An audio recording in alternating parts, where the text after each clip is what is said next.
안녕하세요. 선주국어교실 선주쌤입니다. 오늘은 지난 시간에 이어서 피동 표현, 사동 표현, 그리고 인용 표현에 대해서 공부해 볼 거예요. 오늘은 이 문법 요소 중에서 가장 힘들고 어려운 부분이 될 것 같아요. 댓글에 준비된 수강 자료를 꼭 출력하셔서 메모를 차근차근 하면서 따라오시길 부탁드릴게요. 준비 되셨나요? 출발!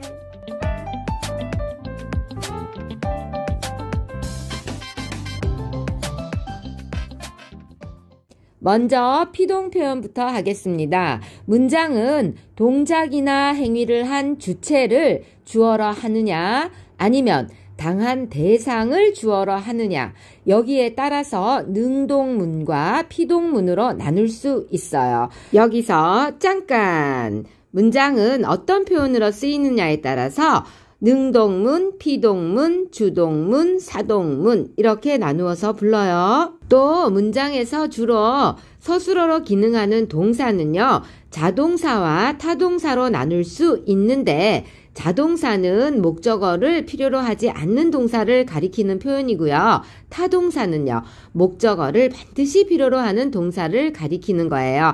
자동사든 타동사든 상관없이요, 이런 동사가 능동 표현에 쓰이면 능동사라고 부르고요. 피동 표현에 쓰이면, 그렇죠, 피동사. 주동 표현에 쓰이면 주동사, 사동 표현에 쓰이면 사동사 이렇게 부르는 거예요. 주어가 동작을 제 힘으로 하면 얘를 능동 표현이라고 해요.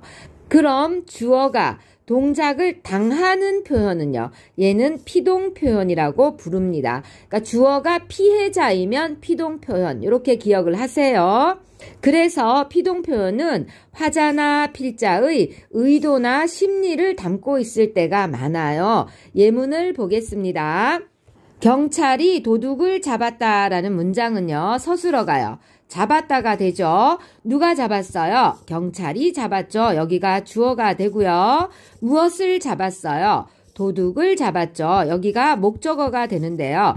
이 문장 같은 경우에는 주어가 자기 힘으로 능동적으로 도둑을 잡았어요. 그럼 이 문장은 능동 표현이 되겠죠. 이제 이 능동 표현을 피동 표현으로 바꾸어 볼게요. 이 능동문에서 당한 대상을 주어로 가지고 와야 되겠죠. 피동문은 주어가 당하는 표현이니까. 맞죠? 자, 그러면 능동문에서 당한 대상은 누구예요? 도둑이죠. 이 도둑을 주어로 가지고 오는 거예요. 이렇게. 도둑을 잡은 건 누구였어요? 능동문에서의 주어는 이제 피동문에서의 주어를 잡은 대상이 돼야 되는 거죠. 그래서 경찰이 여기에 부사어로 오게 되는 거예요. 그 다음에 서술어는요, 잡았다가 그대로 쓰이게 되면은 도둑이 경찰에게 잡았다. 이상하죠? 자, 이럴 때는요, 잡다의 어간 뒤에다가 피동형을 만들어주는 전미사를 붙이는 거예요. 잡히었다. 요렇게. 자, 이 문장에서 서술어는 잡히었다가 되죠. 누가 잡혔어요? 도둑이 잡혔죠. 주어가 잡음을 당했죠. 그렇기 때문에 이 문장은 피동 표현이 되는 거예요. 다음은 피동 표현의 종류를 살펴볼게요. 피동 표현은요, 어떻게 만들어지느냐에 따라서 파생적 피동과 통사적 피동, 그리고 어휘적 피동으로 나눌 수 있는데요. 파생적 피동은 피동 표현을 파생하는 거예요. 새롭게 능동사 어간에 피동 전미사 이히리기가 붙어서 피동 표현을 만들어내기도 하고요. 또 명사 뒤에 피동 전미사 되다가 붙어서 피동 표현을 파생하기도 해요. 이렇게 만들어진 피동 표현을 우리는 파생적 피동이라고 부릅니다. 눈에 발이 묶이었다라는 예문을 보시면요. 자, 서술어는 묶이었다죠. 무엇이 묶였어요? 발이 묶인 거죠. 자, 발이라는 주어가 어떻게 된 거예요? 묶음을 당한 거죠. 발이라는 주어가 묶음을 당했다라는 의미를 전달하기 위해서 뭐가 사용됐어요? 여기 보이시죠? 이가 사용됐는데 이때 이는 피동형을 만들어주기 때문에 피동전미사라고 불러요. 다음에 눈에 차가 막히었다 할 때 이 경우도 서술어는요, 막히었다가 되죠. 무엇이 막혔어요? 차가 막혔죠. 차가 지금 막음을 당한 거예요. 이때 차가 막음을 당하다라는 의미를 만들어주는 게 뭐예요? 여기 있는 히가 되겠죠.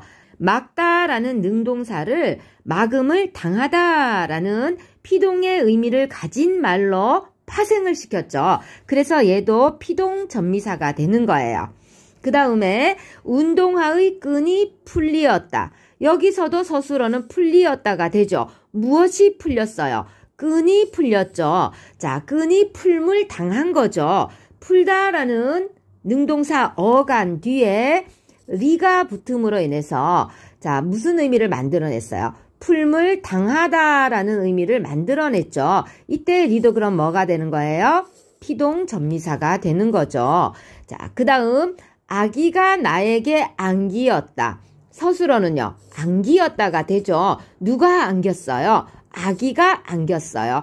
그러니까 여기서 아기는요, 주어인 아기는 안음을 당한 거죠. 자, 안다라는 능동사 어간 뒤에 기라는 피동전미사가 붙음으로 인해서 안다라는 능동사를 피동의 의미를 가진 말로 파생을 했어요. 이런 경우에 그러니까 기도 뭐가 돼요? 파생전미사가 되겠죠. 지금 보신 것처럼 능동사 어간 뒤에 피동전미사 이히리기가 붙게 되면은요, 이 능동사는 피동의 의미를 가진 동사가 돼요. 새롭게 피동의 의미가 파생이 됐죠. 그래서 얘네들은 파생적 피동이라고 부르는 거예요. 여기서 주의할 사항이 있어요.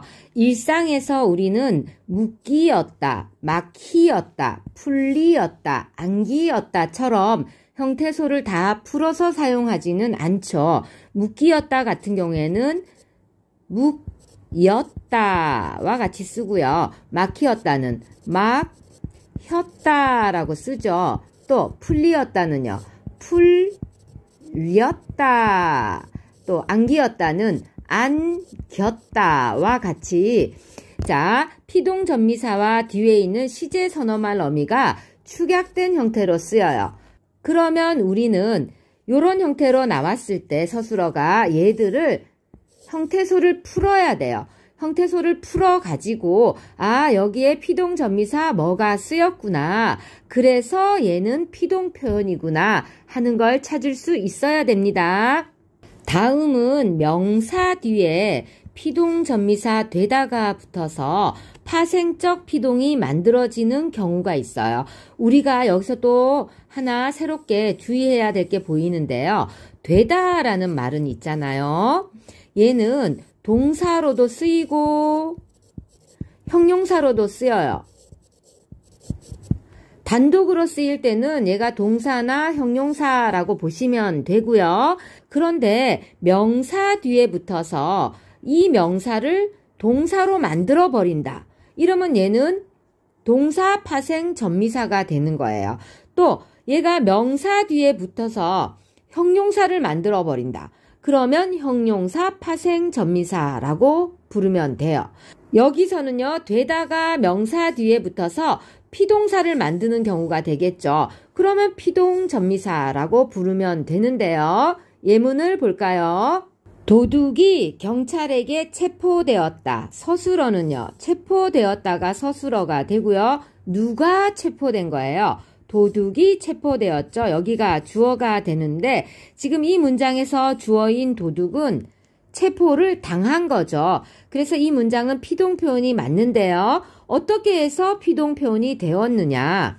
체포라는 명사 뒤에 되다가 붙음으로 인해서 체포를 당하다라는 의미가 만들어졌어요. 체포는 명사인데 되다가 붙음으로 인해서 얘가 뭐가 됐어요? 동사로 파생이 됐죠. 피동의 의미를 지닌 동사로 파생이 되었어요. 이럴 때의 되다는 피동전미사가 되는 거예요. 피동사를 파생하기 때문에요. 그 다음에 광산이 파괴되었다라는 문장을 보시면 서술어는요, 파괴되었다가 되죠. 누가 파괴됐어요? 광산이 파괴됐죠. 여기가 주어가 되는데요. 주어인 광산은 지금 파괴를 당한 거죠. 그러니까 피동표현 맞죠? 파괴라는 명사 뒤에 되다가 붙음으로 인해서 파괴되다라는 동사가 파생되었어요. 그리고 이 동사는 파괴를 당하다라는 의미의 동사죠. 그래서 되다는 피동전미사가 되고요. 이 문장은 명사 뒤에 피동전미사 되다가 붙어서 새롭게 피동표현이 파생되었다. 이렇게 볼 수가 있겠죠.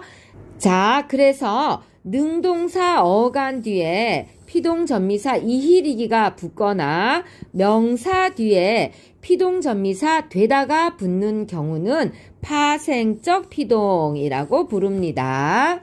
다음은 통사적 피동입니다. 통사적이라는 말은요, 사고나 감정을 우리가 말이나 글로 표현을 할 때 완결된 내용을 나타내는 언어 단위를 말해요. 그것과 관련된 것을 말해요. 그래서 용언의 어간 뒤에 어지다나 게되다가 붙어서 피동의 의미를 만들어내면 그때 통사적 피동이다. 이렇게 부릅니다. 화분이 깨어졌다라는 문장에서 서술어는요. 깨어졌다가 되죠. 무엇이 깨어졌어요? 화분이 깨어졌죠. 이 문장에서 주어인 화분은 깨물 당한 거죠. 이때 서술어에 해당하는 깨어졌다는요. 깨어지었다의 줄임말이죠. 자, 깨다 뒤에 어지다가 붙은 거예요. 어지다가 붙어서 피동의 의미를 갖게 되는 거예요. 화분이 깨물 당한 게 되는 거죠. 그 다음에 머리가 예쁘게 되었다라는 문장에서는 주어인 머리가 무엇을 당한 거예요? 예쁨을 당한 거죠. 이 경우는 게되다가 붙음으로 인해서 피동의 의미를 갖게 되는 거예요. 자, 이런 경우들을 우리는 통사적 피동이다. 이렇게 부를 수가 있어요. 마지막으로 어휘적 피동입니다. 어휘적 피동은 피동의 의미를 지닌 어휘를 사용하는 방법인데요. 어떤 게 있냐면 당하다라는 어휘가 있겠죠. 영수가 그의 거짓말에 또 당했다라는 문장에서 주어인 영수는 또 당한 거예요. 당하다라는 피동의 의미를 지닌 어휘를 사용해서 주어인 영수가 피해자임을 드러냈어요. 이런 표현을 어휘적 피동이라고 합니다. 피동 표현은요, 말하는 이, 즉 화자의 의도나 심리를 담고 있는 경우가 많다고 했잖아요. 어떨 때 우리는 피동 표현을 사용할까 한번 살펴볼게요. 일상에서 우리는 말을 할 때 행위를 당한 대상을 강조하고 싶을 때 피동 표현을 사용해요. 보통 말을 할 때 강조하고 싶은 대상을 주어 자리에 넣는 게 일반적이거든요. 몇 년 동안 세상을 공포에 떨게 했던 연쇄살인범이 드디어 잡혔다면, 그렇다면 사람들은 무엇을 강조하고 싶을까요? 연쇄살인범이 잡혔다는 사실을 강조하고 싶을 거예요. 그래서 연쇄살인범이 경찰에게 잡혔다처럼 표현을 해요. 이때 잡혔다는요. 자, 잡히었다의 줄임말이 되겠죠. 연쇄살인범은 잡음을 당한 거예요. 피동전미사 히를 사용해서 연쇄살인범이 잡음을 당했다는 사실을 강조하고 싶어집니다. 하지만 이 연쇄살인범을 잡은 경찰이 우리 아빠야. 그렇다면 나는 연쇄살인범보다가 아빠가 더 중요하겠죠. 우리 아빠가 연쇄살인범을 잡았다는 그 사실을 강조하고 싶을 거예요. 그럴 경우에는 옆에 있는 문장처럼 아빠가 연쇄살인범을 잡았다처럼 능동 표현을 쓰겠죠. 하지만 대부분의 사람들은 이 연쇄살인범이 잡혔다는 사실에 주목을 할 거예요. 그것을 강조하고 싶을 거예요. 그래서 연쇄살인범이 경찰에게 잡혔다처럼 표현을 하게 된다는 거예요. 다음은 행위의 주체를 밝히고 싶지 않은 경우에, 이런 경우에도 우리가 피동 표현을 사용해요. 엄마가 유럽 여행에서 사온 매우 비싼 접시가 있는데 내가 그 접시를 깨뜨렸어요. 그런데 그 순간 엄마가 들어오셨어요. 그럼 나는 뭐라고 말할까요? 엄마, 내가 접시를 깨뜨렸어요. 이렇게 말을 할까요? 아니면 엄마, 접시가 깨졌어요. 이렇게 말을 할까요? 두 번째처럼 말을 하겠죠. 왜냐하면 굳이 이 접시를 깬 주체가 나라고 밝히고 싶지 않은 거예요. 그런 심리가 우리의 말에 적용이 되는 거죠. 접시가 깨졌다라는 문장에서 서술어인 깨졌다는요. 깨어지었다로 풀 수가 있어요. 여기 어지다가 보이죠? 여기서 깨어가 줄어서 깨가 됐고요. 지엇이 줄어서 젖이 된 거예요. 자, 어지다를 사용을 해서 주어인 접시가 깨물 당한 것을 표현한 겁니다. 다음은 행위의 주체가 중요하지 않거나 누구나 아는 대상인 경우에 이때도 우리는 피동 표현을 사용해요. 꽃잎이 떨어졌다라는 문장에서요. 서술어는 떨어졌다인데요. 이때도 떨어졌다를 풀면 어떻게 돼요?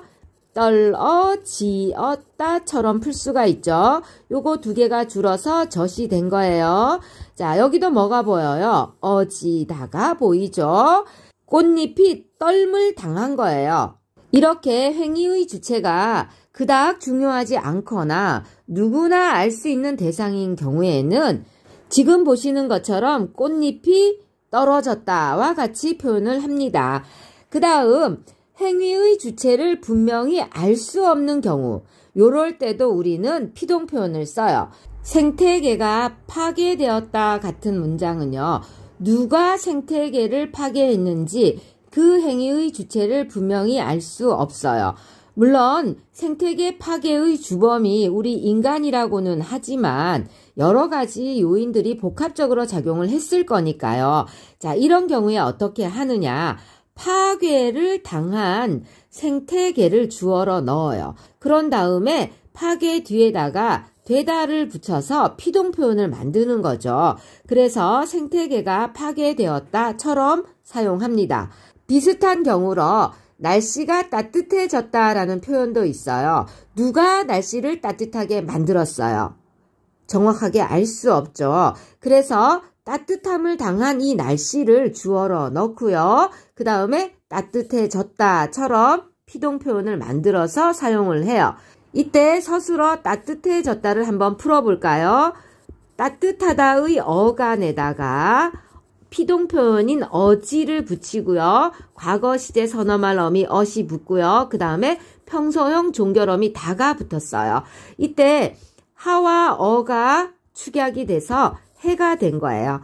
그리고 지와 어시 축약이 돼서 젖이 됐죠. 그래서 따뜻해졌다처럼 쓰이는데 이 표현도 피동 표현이었던 거예요. 지금까지 살펴보신 것과 같은 효과를 볼 수 있기 때문에 피동 표현은요, 적절히 사용하면 화자나 필자가 자신의 의도를 잘 반영해서 담화를 구성할 수 있어요. 하지만 피동 표현을 부정확하게 사용한다든가 부적절하게 사용을 한다면 오히려 그런 효과를 드러내기가 더 어렵겠죠. 피동 표현과 관련해서 주의해야 할 점은요, 두 가지가 있는데요. 하나는 불필요한 피동을 사용하는 거예요. 또 하나는 이중 피동을 사용하는 거예요. 불필요한 피동은 뭐냐? 허균이 홍길동전을 지었다라는 문장을 보시면 서술어는요. 지었다가 되죠. 누가 지었어요? 허균이 지었죠. 여기가 주어가 되고요. 무엇을 지었어요? 홍길동전을 지었어요. 서술어의 대상인 목적어가 홍길동전이 되는데요. 우리말 같은 경우에는요. 서술어의 대상인 목적어가 맨 앞에 와도 홍길동전은 허균이 지었다처럼 능동 표현이 가능해요. 그런데 영어 표현에서는요. 문장 맨 앞에 오는 게 주어이어야 해요. 그래서 홍길동전이라는 주어가 허균에 의해서 지음을 당했다라는 표현이 되어야 되는 거예요. 지어졌다는 지었다의 줄임말이니까요. 여기 어지다가 사용돼서 피동 표현을 사용한 거예요. 하지만 앞에서도 말했듯이 우리말은요, 서술어의 대상인 목적어가 문장 맨 앞에 오더라도 지금 두 번째 문장처럼 이렇게 능동 표현이 충분히 가능해요. 그렇기 때문에 세 번째 문장처럼 사용하는 건 우리말 표현에 불필요한 표현이 되겠죠. 이런 표현은 가급적 피해 주시는 게 좋겠죠. 다음은 이중피동 표현이에요. 종이가 찢겨졌다라는 문장에서 서술어에 해당하는 찢겨졌다를 한번 풀어볼게요.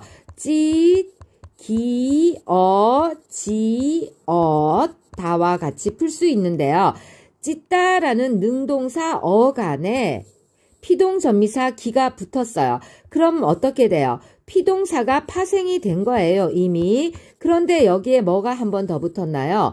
어지다가 한 번 더 붙었죠. 그러면 이중피동이 되는 거예요. 그 다음에 일이 잘 마무리되어졌다 에서 서술어에 해당하는 마무리되어졌다를 풀어볼까요? 마무리되어지었다와 같이 풀 수 있는데요. 마무리라는 명사 뒤에 되다라는 파생전미사가 붙었어요. 피동형을 파생하는 피동전미사죠. 그래서 마무리되다라는 피동사가 파생된 거예요. 그런데 여기 뭐가 한 번 더 붙었어요? 어지다가 한 번 더 붙었죠. 그러니까 이중피동이 되는 거예요. 그 다음에 그 책이 빠르게 읽혀진다 에서의 서술어 읽혀진다를 풀어볼게요. 니은다와 같이 풀 수 있는데요. 읽다의 어간 이게 피동전미사 시가 붙었어요. 그럼 이미 어떻게 되는 거예요? 피동사로 파생이 된 거죠. 그런데 여기에 어지다가 한 번 더 붙었어요. 이중피동이 되죠. 이중피동을 사용하게 되면요. 피동 표현이 좀 더 강조되는 듯한 느낌을 받을 수 있어요. 하지만 이중피동은 잘못된 표현이에요. 한 번만 살려서 사용해 줘야 돼요. 찢겨졌다를 고쳐볼게요. 어떻게 고칠 수 있을까요?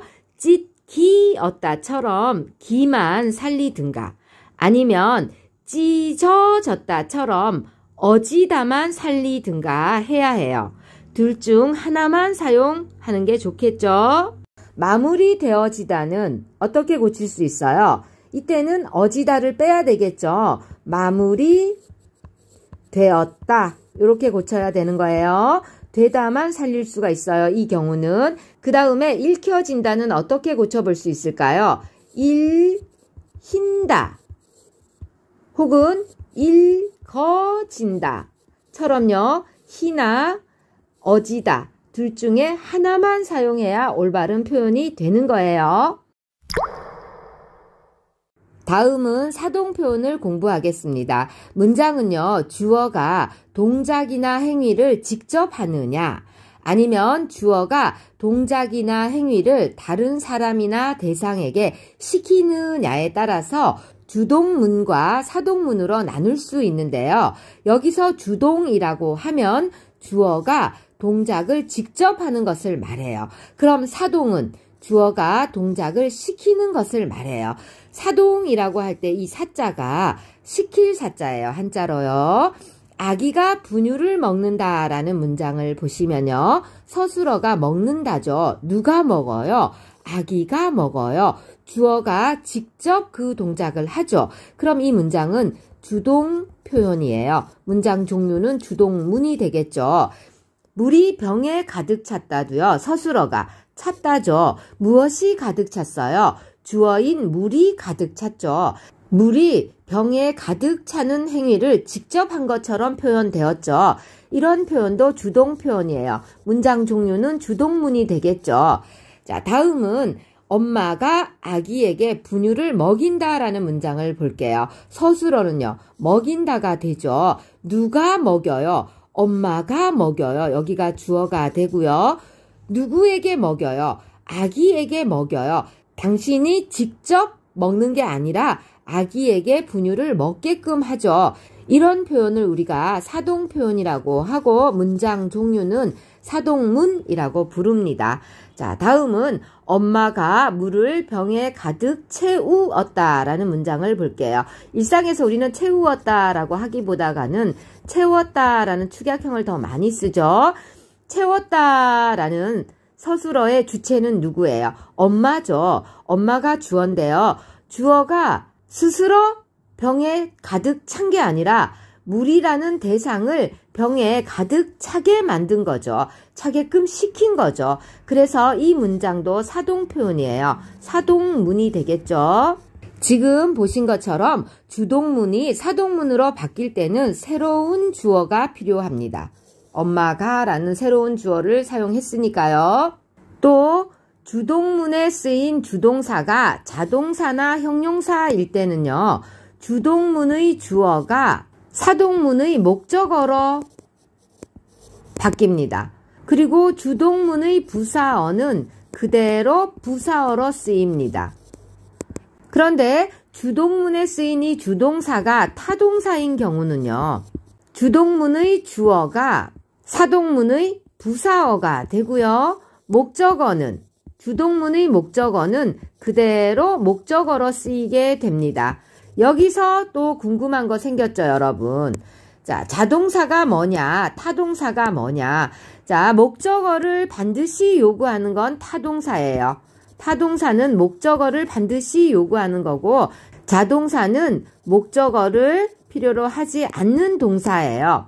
아기가 분유를 먹는다라는 주동문에서의 동사, 먹는다는요. 주동사죠. 먹다. 먹다라는 동사는 누가 무엇을 먹는지를 반드시 요구하는 두 자리 서술어예요. 목적어를 반드시 요구하죠. 그래서 얘는 타동사가 되는데요. 타동사가 주동문의 주동사로 쓰였을 때 이 주동문이 사동문으로 바뀔 때는요. 타동사가 요구하는 이 목적어는 그대로 여기 사동문에서도 목적어로 갑니다. 그러면은 주동문의 주어가 어떻게 돼요? 새로운 주어가 있으니까 이 주어는 부사어가 되는 거예요. 여기서도 어땠어요? 아기라는 체언 뒤에 에게라는 부사격 조사를 사용해서 부사어로 바뀌었죠. 물이 병에 가득 찼다라는 주동문에서의 주동사 차다는요. 얘는 무엇이 찼는지만 요구해요. 얘는 목적어를 반드시 요구하는 애가 아니니까 자동사가 되겠죠. 이 경우는요. 부사어는 그대로 부사어로 갑니다. 여기서도 사동문에서도 부사어로 가는데 주동문에서의 주어가 무엇이 되는 거예요? 목적어로 바뀌게 되는 거예요. 자, 여기 목적격 조사를 취했죠? 여러분이 영어 공부를 할 때는 이런 공식이 있다면 막 외워야 되겠지만 여러분은 한국인이기 때문에 언어적 직관으로 이걸 알 수 있어요. 굳이 외우지 않아도 돼요. 그리고 이와 같은 문제가 시험에 나올 때는 지금 선생님이 설명한 이 부분이 보기 박스로 주어져요. 그러면 여러분은 그 내용을 이해해서 예문에다 잘 적용을 시키면 됩니다. 이번에는 사동표현의 종류를 살펴보겠습니다. 사동표현도 피동표현처럼 파생적 사동과 통사적 사동으로 나눌 수 있는데요. 파생적 사동은 사동표현이 새롭게 파생된 거다. 이렇게 봐야 되겠죠. 파생적 피동이 능동사 어간 뒤에 피동전미사 이히리기가 붙어서 이루어졌던 것처럼 사동표현도 마찬가지예요. 주동사 어간 뒤에 사동전미사가 붙어서 피동표현이 파생되는데요. 이때 사용되는 전미사는요. 이히리기 우구추예요. 이건 여러분 외우셔야 돼요. 혹시 여기서 시험 포인트가 보이나요? 피동전미사 이히리기와 사동전미사 이히리기 부분이 겹치죠. 같은 형태가 피동전미사로도 쓰이고 사동전미사로도 쓰이는 거예요. 그럼 이 부분이 뭐가 될까요? 시험 포인트가 돼요. 어떻게 구별해야 돼요? 문장이나 담화의 맥락 속에서 여러분들이 이것을 잘 구별해 내셔야 돼요. 그러니까 형태만 보고 성급하게 판단하면 안 되는 거예요. 그럼 이 부분은요? 이 부분은 의외로 잘 안 나오겠죠. 이 겹치는 이 부분이 주로 시험 포인트가 돼요. 그리고 여러분이 또 헷갈릴 수 있는 게 뭐냐 하면요. 피동전미사가 이히리기냐 사동전미사가 이히리기냐 어떤 게 이희릭이고 어떤 게 이희릭이 우구추냐, 이걸 헷갈릴 수 있거든요. 자, 피동 표현은 주어가 당하는 표현이에요. 주어가 피해자인 표현이고요. 사동 표현은 주어가 시키는 표현이에요. 그럼 여러분은 많이 시키는 게 좋아요? 많이 당하는 게 좋아요? 많이 시키는 게 좋겠죠. 그래서 더 많은 거, 개수가 더 많은 게 사동 표현이다. 이렇게 기억해 주세요. 다음, 파생적 피동이 명사 뒤에 피동 전미사 대다가 붙어서 이루어졌던 것처럼요. 사동 표현도 명사 뒤에 사동 전미사가 붙어서 사동 표현이 파생되기도 해요. 사동 표현에 사용되는 사동 전미사는 시키다예요. 명사 뒤에 시키다가 붙어서 사동의 의미를 갖게 되는 거죠. 사동 전미사 이희릭이 우구추가 붙어서 만들어진 사동 표현을 살펴보겠습니다. 엄마가 아기에게 밥을 먹이다 라는 문장에서 서술어는요.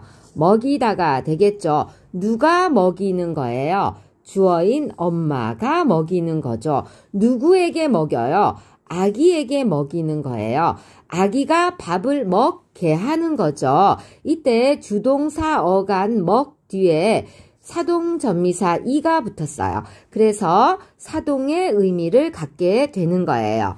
그 다음 엄마가 아기에게 옷을 입히다. 서술어는요. 입히다가 되겠죠. 누가 입혀요? 주어인 엄마가 누구에게? 아기에게 옷을 입게 하는 거예요. 시키는 거죠. 입다라는 주동사 어간 뒤에 사동 전미사 희가 붙었어요. 그래서 사동의 의미를 갖게 됩니다. 그 다음 아기가 종이 비행기를 날리다 라는 문장은요. 서술어가 날리다가 되겠죠. 누가 날리는 거예요? 아기가 날리는 거죠. 주어인 아기가 종이 비행기를 날게 하는 거예요. 주동사 날다의 어간에 사동 전미사 리를 붙여서 날게 하다라는 사동의 의미를 만들어낸 거예요. 자, 그 다음 아기가 나에게 종이 비행기를 맡기다. 서술어는요. 맡기다가 되겠죠. 누가 맡겼어요? 아기가 맡겼어요. 이때 아기가 나에게 종이 비행기를 맡게끔 한 거예요. 맡는 것을 시킨 거죠. 이때도 주동사 맡다의 어간에 사동 전미사 기가 붙었어요. 사동 표현이 되겠죠. 그 다음 엄마가 아기를 차에 태우다. 서술어는요. 태우다가 되겠죠. 누가 태웠어요? 엄마가 태웠어요. 누구를? 아기를. 아기라는 대상을 차에 타게끔 한 거예요. 시킨 거죠. 이때는요. 타다라는 주동사 어간 뒤에 사동의 의미를 지닌 전미사가 2개 붙은 거예요. 이가 한번 붙고 그 다음에 우가 한번 붙고 이런 식으로 그래서 태우다가 된 거예요. 이 부분은 조금 이따가 한번 다시 볼 거예요. 자, 우라는 사동 전미사를 사용해서 사동 표현을 만들어냈어요. 다음 아기가 종이 비행기를 떨구다. 서술어는요. 떨구다가 되겠죠. 누가 떨구었어요? 주어인 아기가 떨구었어요. 무엇을? 종이 비행기가 떨어지게 만든 거예요. 떨다라는 주동사 어간 뒤에 구라는 사동 전미사가 붙어서 사동의 의미를 지닌 문장을 만들어냈습니다. 다음 엄마가 아기 키에 맞게 키를 낮추다. 서술어는요. 낮추다가 되죠. 누가 낮추었어요? 주어인 엄마가 낮추었어요. 무엇을 낮추었어요? 당신의 키를 낮추었어요. 키가 대상이 된 거죠. 키를 낮게 만든 거예요.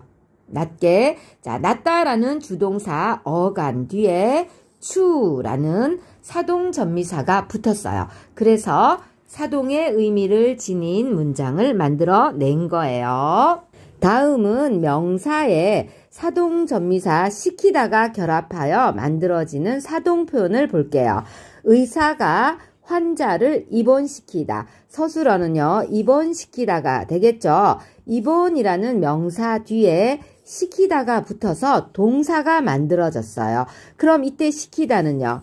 동사를 파생하는 전미사가 되겠죠. 동사 중에서도 사동형을 파생시키기 때문에 사동전미사라고 불러요. 누가 입원을 시킨 거예요? 주어인 의사가 입원을 시킨 거죠. 누구를? 대상인 환자를 입원하게끔 만든 거죠. 시키는 표현이 되겠죠. 그 다음 큰형이 막내를 공부시키다. 서술어는요, 공부시키다가 되죠. 이때도요, 공부라는 명사 뒤에 시키다가 붙어서 동사가 만들어진 거예요. 누가 공부시키는 거예요? 주어인 큰형이 시키는 거죠. 누구를? 막내를. 막내에게 공부를 하게끔 하는 거예요. 시키는 표현, 사동표현이 됩니다. 그런데 우리가 시키다를 결합해서 사동표현을 만들 때는요, 남용을 주의해야 해요. 영수가 친구를 소개시키다 라는 문장에서 소개시키다 라는 말이 남용 표현에 해당되는데요. 소개라는 말은요, 서로 모르는 사람들 사이에서 양편이 서로 알고 지내도록 관계를 맺어준다는 의미예요. 그렇기 때문에 이 소개라는 말 속에는요, 이미 시키다라는 의미가 포함되어 있는 거예요. 그렇기 때문에 소개시키다라는 표현은 옳지 않은 표현이에요. 그럼 어떤 표현을 써야 될까요? 시키다라는 전미사 대신에 하다라는 전미사를 사용하는 게 조금 더 자연스러워요. 영수가 친구를 소개하다, 이런 식으로요. 비슷한 예로 환기시키다가 있는데요.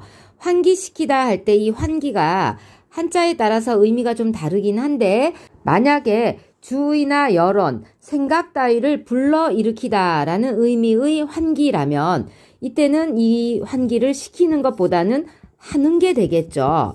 그 다음 탁한 공기를 맑은 공기로 바꾸다라는 의미의 환기일 때도 바꾸는 거니까 그것을 시킨다기보다는 한다라는 표현을 쓰는 게 더 자연스럽겠죠. 접수시키다도 마찬가지예요. 접수라는 말 자체예요. 신청이나 신고 따위를 문서로 받는다는 의미를 갖고 있어요. 그렇기 때문에 시키다라는 표현보다는 한다라는 표현을 쓰는 게 훨씬 더 자연스럽습니다. 그럼 우리는 어떨 때 시키다를 써야 할지, 어떨 때 하다를 써야 될지 헷갈리죠? 이럴 때는요, 하다를 넣어서 말이 되면 하다를 쓰는 게 좋아요. 될 수 있으면 시키다를 쓰지 않는 게 안전하겠죠. 하지만 위에 있는 의사가 환자를 입원시키다 같은 문장은요, 시키다 자리에 하다를 넣었을 때 오히려 이상하죠. 의사가 환자를 입원하다. 이게 뭐야? 말이 안 되죠. 이럴 때는 하다가 아니라 시키다를 넣어서 사동 표현을 만드는 게 맞아요. 큰형이 막내를 공부시키다도 마찬가지죠. 이 시키다 자리에 하다를 넣어 보니까 이상해요. 해볼까요? 큰형이 막내를 공부하다. 비문이 되죠. 이럴 때는 시키다를 사용하는 게 맞는 표현이 되는 거예요. 다음은 통사적 사동입니다. 통사적 사동은 주동사 어간 뒤에 무엇 하게 하다를 붙여서 만드는데요.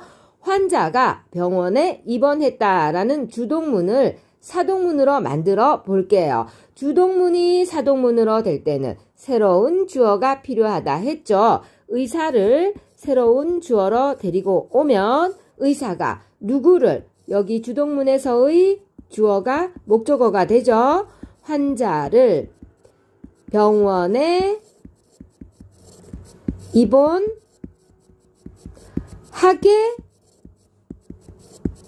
했다. 이렇게 하면 통사적 사동 표현이 되는 거죠. 입원하다라는 주동사 어간에 무엇 하게 하다를 붙여서 사동 표현을 만들 수 있습니다. 지금까지 살펴보신 것처럼 사동 표현은 파생적 사동과 통사적 사동으로 만들어집니다.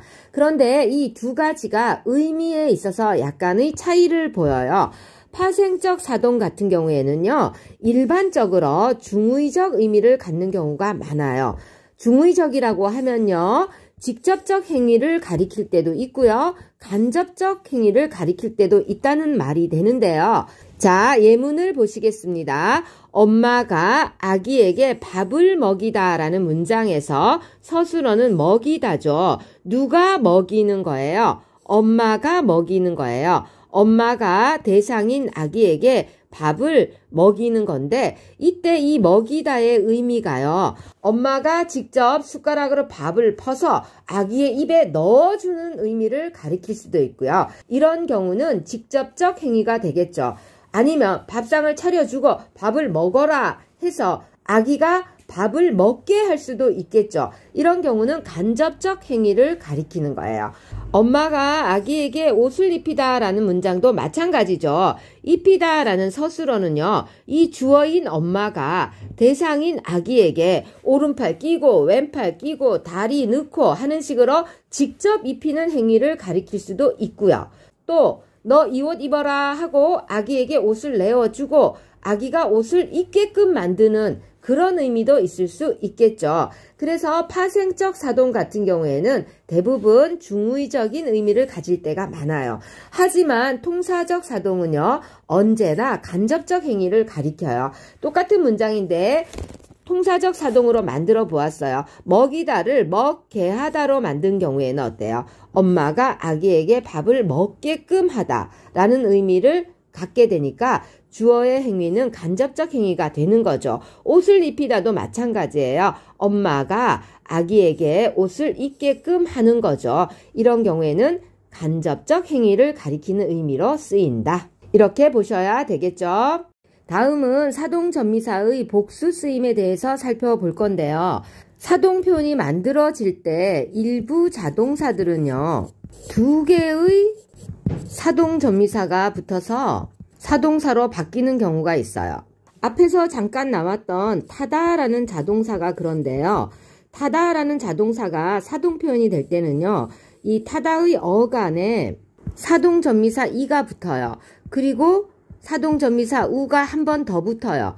그래서 어떤 형태로 만들어지냐면은 태우다처럼 만들어져요.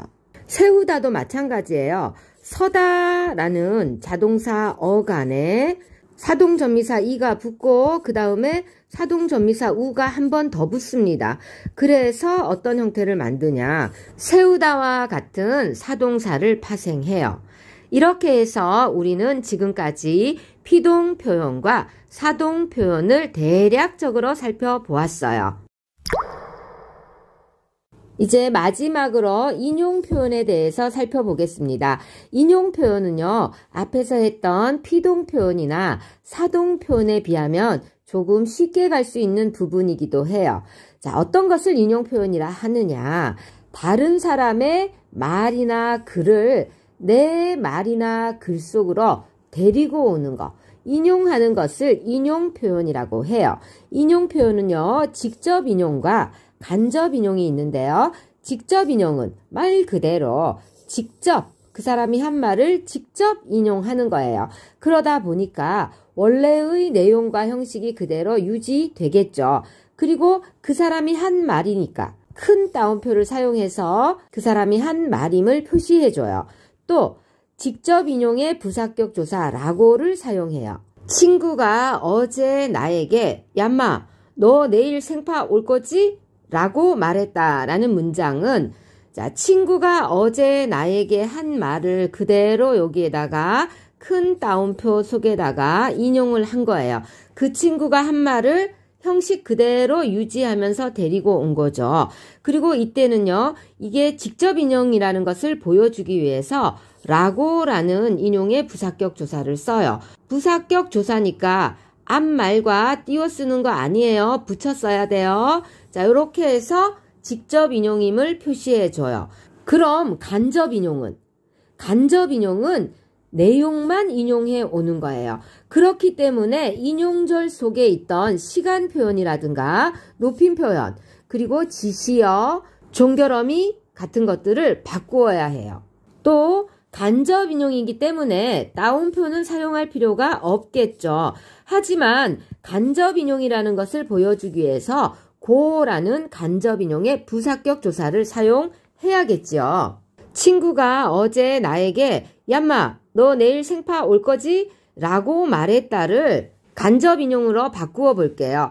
이 문장에서 말하는 이는 누구예요? 나죠. 그리고 언제 말하고 있는 거예요? 오늘 말하고 있는 거죠. 지금. 그러면 자, 어떻게 간접 인용문으로 바뀌느냐. 친구가 어제 나에게 까지는 그대로 가겠죠. 그 다음에 자 이제 이 큰 따옴표를 벗어야 돼요. 그리고 이때 얌마는요. 친구들끼리 사용하는 비속어죠. 위의 문장은 직접 인용이기 때문에 친구가 한 말을 그대로 인용을 했지만 간접 인용은 내용만 가져오는 거니까 얌마 같은 비속어는 아무래도 빼겠죠.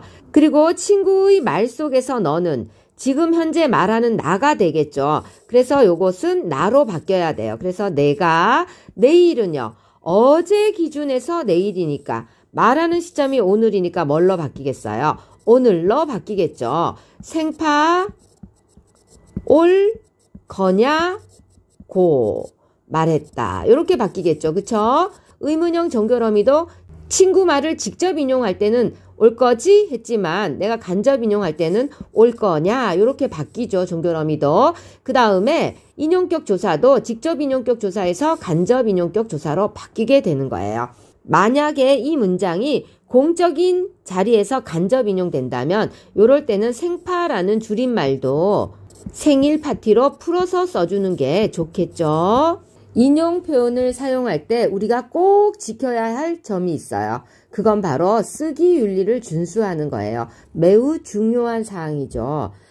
어떻게 하면 우리가 쓰기 윤리를 준수할 수 있느냐? 자, 원작자의 의도를 손상시키지 않아야 돼요. 나에게 유리한 쪽으로 왜곡을 하거나 조작을 하면 안 되겠죠. 또 내가 인용을 할 경우에 그 인용한 곳의 출처를 반드시 밝혀야 돼요. 이렇게 글을 쓰는 것이 쓰기 윤리를 준수하는 거예요. 말하기를 할 때도 마찬가지예요. 지금까지 피동표현, 사동표현, 그리고 인용표현에 대해서 공부해 보셨는데요. 자, 인용표현은 뭐 그닥 어려울 게 없었지만 피동표현과 사동표현은 좀 많이 어려웠을 것 같아요.